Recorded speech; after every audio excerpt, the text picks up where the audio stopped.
Bonjour, alors dans l'épisode d'aujourd'hui, je vais parler d'exécution et comment finalement votre instinct peut vous amener à l'échec.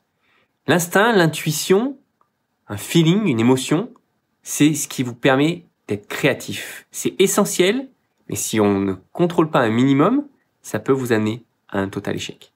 Alors, j'ai réalisé ça relativement récemment, parce que finalement, on suit à chaque fois le même processus. On planifie un projet, on exécute ce projet, on focus sur exécuter les tâches qu'on a à faire, etc. Puis finalement, on a un certain sentiment de contrôle. On se dit finalement tout va bien, on contrôle le plan, on a à peu près suivi, etc. Et puis on se met à un petit peu oublier le plan et se concentrer uniquement sur finalement nos actions qu'on a exécutées. Et on exécute et on se rend compte qu'on atteint 80% de ce qu'on a à faire. On est satisfait de ce qu'on a réussi à construire, mais les résultats peuvent ne pas être là. Alors, c'est dû à quoi? C'est dû au fait que finalement, les 10-20 derniers pourcents sont les plus compliqués à atteindre.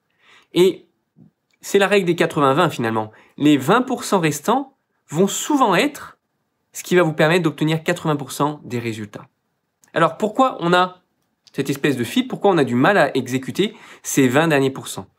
C'est tout simplement à cause de notre cerveau, notre esprit qui filtre finalement les choses qui sont en dehors de notre zone de confort, les choses que nous n'aimons pas faire, qui font partie du plan, qui sont peut-être pas forcément aussi bien écrits que le reste d'ailleurs, parce que souvent dans un plan on écrit bien ce qu'on maîtrise, mais ce qu'on maîtrise pas, il est un peu moins précisé.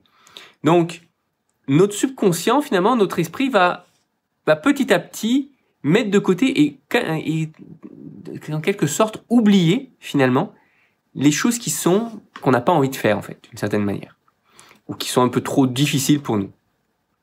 Et c'est ce qui va souvent amener un projet à l'échec. Pourquoi? Parce que notre subconscient, il se concentre sur quoi? Sur ce qui nous apporte du plaisir, sur ce qui nous fait grandir, sur ce qu'on aime faire.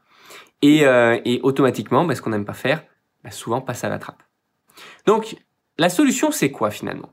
La solution, c'est d'exécuter en 3 phases. D'abord, faire une planification de projet. On pourra rediscuter plus tard dans d'autres épisodes, peut-être dans d'autres sessions, comment planifier un projet. Ensuite, d'avoir un vrai outil de suivi de tout ce que l'on a à exécuter, tâche par tâche, pour être certain de ne pas oublier, parce que notre esprit tend à oublier. C'est inévitable, notre esprit tend à oublier particulièrement ce qui n'est pas dans nos zones de confort. Et ensuite, l'outil ne suffira pas, il va falloir que ça rentre dans notre routine et qu'on ait non seulement une routine pour bien l'utiliser, mais aussi et surtout une rétrospective.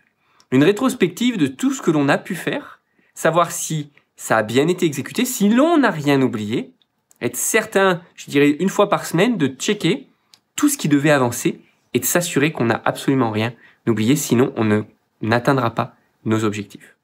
Donc, petite conclusion de ce petit partage de pensée, c'est que finalement, piloter un projet par l'instinct, par l'émotion, par l'intuition, si on ne fait pas attention, ça peut nous amener à l'échec.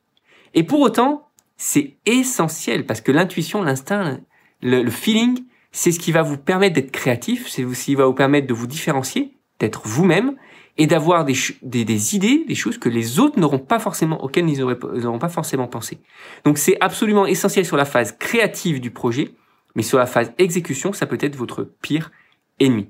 L'exécution et la créativité sont complémentaires, mais fonctionnent de manière totalement différente. Voilà, c'est ma petite réflexion. J'espère que ça vous aura apporté quelque chose, ça vous aura peut-être amené à réfléchir sur votre propre manière de penser, votre propre manière de réfléchir, puisqu'on a tous une manière différente, celle-ci est la mienne, de percevoir notre mode de fonctionnement. Et j'attends avec impatience si vous avez des commentaires ou des idées à me partager, ça sera avec plaisir que je les lirai.